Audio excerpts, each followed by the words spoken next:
Gaddafi nationalized key sectors of the oil resources and negotiated fairer prices within OPEC for oil-producing countries. He used the oil revenues to build schools, universities, hospitals, and much-needed infrastructure.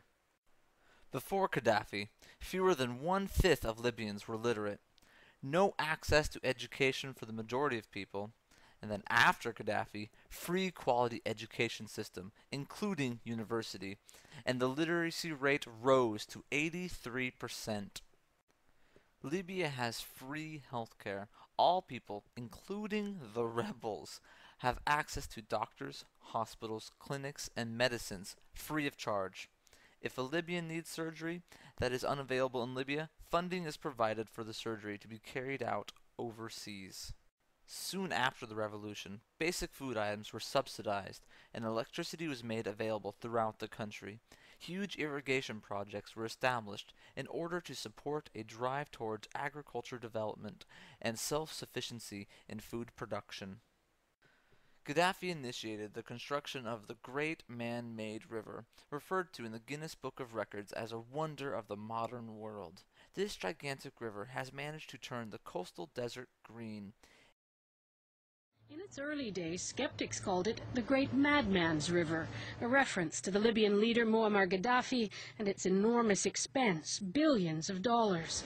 Any Libyan who wanted to become a farmer was and still is given free use of land, a house, farm equipment, livestock, and seeds. Gaddafi vowed to house every Libyan, many of whom were still living in tents and houses made out of oil drums.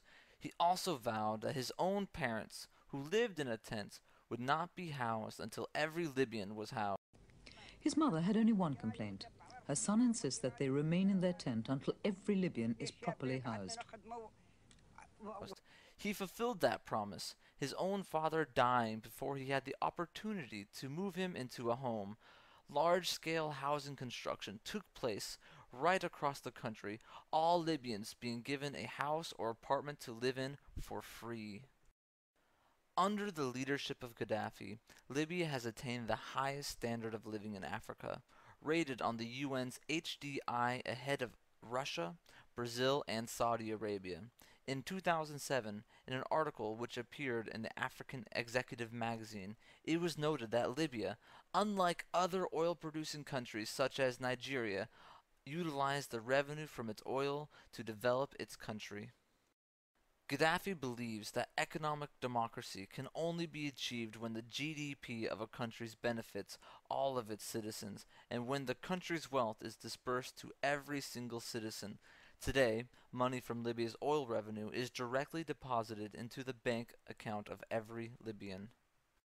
Gaddafi is dedicated to the emancipation of Libyan women, encouraging them to participate in all aspects of political life. The revolution ensured that women gained full access to education and has actively encouraged acceptance of female paid employment. Libya is a very traditional society, and these moves by Gaddafi have been met with stiff resistance, especially by the forces in Benghazi. He opposed the U.S. invasion of Iraq and condemned those Arab leaders who supported the so-called coalition of the willing, earning the wrath of the Saudi monarchy when he said that the Kaaba was under the yoke of American occupation, and questioned what meaning the Hajj has for Muslims as long as the American occupation of the sacred house of God continues. In October of 2010, Gaddafi was the first and only leader in the Arab world to formally apologize for the Arab role in the trade and capture of Africans. This infuriated Arab leaders, disgruntled with the arrogance of the Arab leaders and the continual thorn in their side, as he openly criticized their hypocrisy and servitude to Western imperialism. Gaddafi became isolated in the Arab world. He called on the African Union to give representation to Africans in the U.S., Europe, the Caribbean, and South America.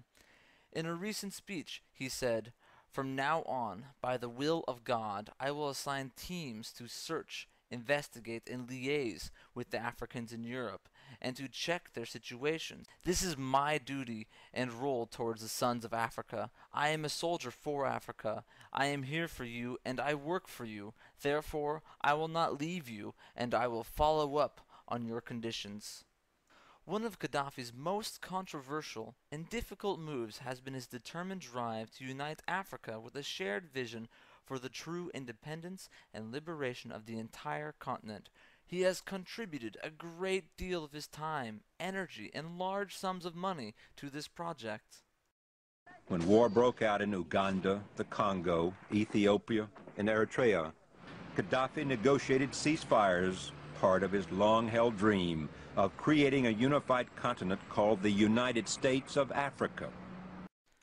While the Libyan revolution has irritated the West since its inception, and although they never forgave Gaddafi for nationalizing Libya's oil, the most worrying move has been his call for the unification of Africa.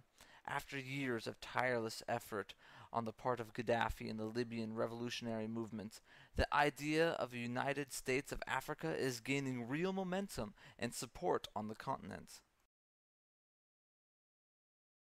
In 1982, the World Mathaba was established in Libya. Mathaba means a gathering place for people with a common purpose. The World Mathaba brought together revolutionaries and freedom fighters from every corner of the globe to share ideas and develop their revolutionary knowledge. Many liberation groups received education, training, and support from Libya. These are just some of the groups that Gaddafi has helped, and because of his support, Gaddafi has been labeled a terrorist. Nelson Mandela called Gaddafi one of the 20th century's greatest freedom fighters and insisted the eventual collapse of the apartheid system owed much to Gaddafi and Libyan support. Mandela said that, in the darkest moments of our struggle, when our backs were to the wall, Muammar Gaddafi stood with us.